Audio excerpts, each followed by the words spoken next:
माँ गंगा ने क्यों डुबो दिए अपने 7 पुत्र। हर हर महादेव दोस्तों, स्वागत है आप सभी भक्तों का भक्ति धारा कहानियाँ चैनल में, जहां हम आपको भक्ति, प्रेम और आस्था से जुड़ी अद्भुत कथाएं सुनाते हैं। आज हम आपको एक ऐसी भक्ति कथा सुनाने जा रहे हैं जो आपके हृदय को भक्ति रस से भर देगी। तो आइए इस दिव्य यात्रा की शुरुआत करें। पृथ्वी के आरंभिक काल में, जब मनुष्य का जीवन सरल था लेकिन आत्मा का स्तर उच्च था, देवताओं और ऋषियों का पृथ्वी से गहरा संबंध था। उस समय स्वर्ग में 8 वसुप्रभास ध्रुव, सोम, धर, अनिल, अनल, प्रत्युष और प्रभ अपने तेज और पराक्रम के लिए जाने जाते थे। वे ब्रह्मा के समीपस्थ थे और स्वर्गलोक के सर्वोच्च सम्मानित देवताओं में गिने जाते थे। एक दिन प्रभास की पत्नी ने स्वर्गीय ऋषि वशिष्ठ की दिव्य गाय नंदिनी को देखा। वह गाय ब्रह्मा की पूजा हेतु अर्पित थी और उसमें अपार शक्तियां थीं। वह अपने स्वामी की इच्छा अनुसार कुछ भी उत्पन्न कर सकती थी, अन्न, धन, रक्षा, अमृत, यहाँ तक कि ऋषियों के यज्ञों को भी पूर्ण कर सकती थी। प्रभास की पत्नी के मन में लालच उत्पन्न हुआ। उसने अपने पति से आग्रह किया कि वह नंदिनी गाय को प्राप्त करे।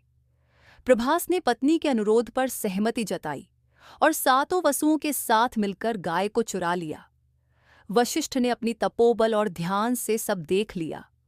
उन्होंने अत्यंत शांति से अपनी साधना समाप्त की और 8 वसुओं को श्राप दे डाला। तुम सबने मेरी तपस्या और ब्रह्मलोक की मर्यादा का उल्लंघन किया है। अब तुम सबको पृथ्वी पर मनुष्य रूप में जन्म लेना होगा। तुम मृत्यु को प्राप्त करोगे और मनुष्यों की तरह दुख, मोह और मृत्यु का अनुभव करोगे। यह सुनकर वसुओं के होश उड़ गए। वे वशिष्ठ के चरणों में गिर पड़े।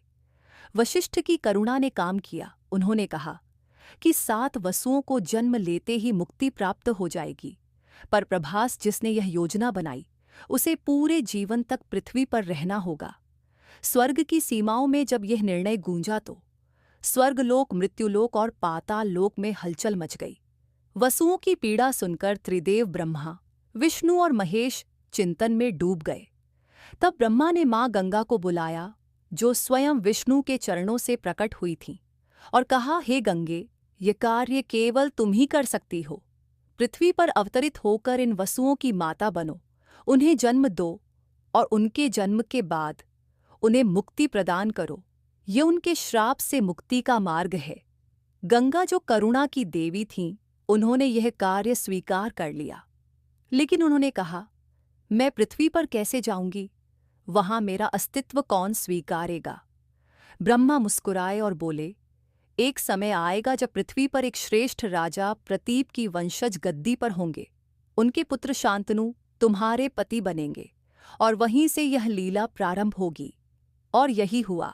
पृथ्वी पर हस्तिनापुर के राजा प्रतीप तपस्या कर रहे थे। एक दिन गंगा अप्सरा रूप में उनके सामने प्रकट हुईं। प्रतीप के जंघा पर आकर बैठी गंगा ने कहा, मैं आपसे विवाह करना चाहती हूँ। प्रतीप मुस्कराए और बोले, हे देवी, मेरी जंघा पर तो पुत्रवधू ही बैठ सकती है, अतः तुम मेरी पुत्रवधू बनोगी। गंगा सहर्ष मुस्कुराई और अंतर्ध्यान हो गई। समय बीता और प्रतीप के पुत्र शांतनु बड़े हुए। एक दिन गंगा के तट पर भ्रमण करते समय शांतनु ने उसी अप्सरा रूपी गंगा को देखा, जो अलौकिक सुंदरता से मंडित थी। शांतनु ने उनसे विवाह का प्रस्ताव रखा। गंगा ने कहा, मैं आपसे विवाह करूंगी, लेकिन एक शर्त है, आप मुझसे कभी कोई प्रश्न नहीं पूछेंगे, न ही मेरे किसी कार्य में हस्तक्षेप करेंगे। शांतनु ने प्रेमवश यह शर्त स्वीकार कर ली। उनका विवाह हुआ। गंगा ने पहला पुत्र जन्मा और शांतनु की आंखों के सामने उसे नदी में प्रवाहित कर दिया।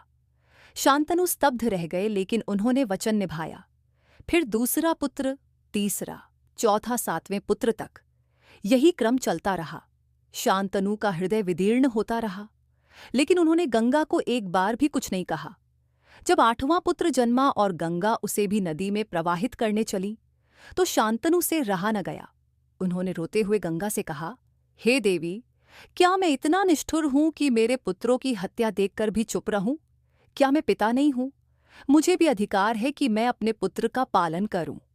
गंगा ने गहरा श्वास लिया, उनके मुख पर करुणा और तेज एक साथ झलकने लगा। उन्होंने शांत स्वर में कहा, राजन, आपने अंततः वचन तोड़ ही दिया। अब समय है कि आप सत्य को जानें। जिन 7 पुत्रों को मैंने नदी में प्रवाहित किया, वे साधारण बालक नहीं थे।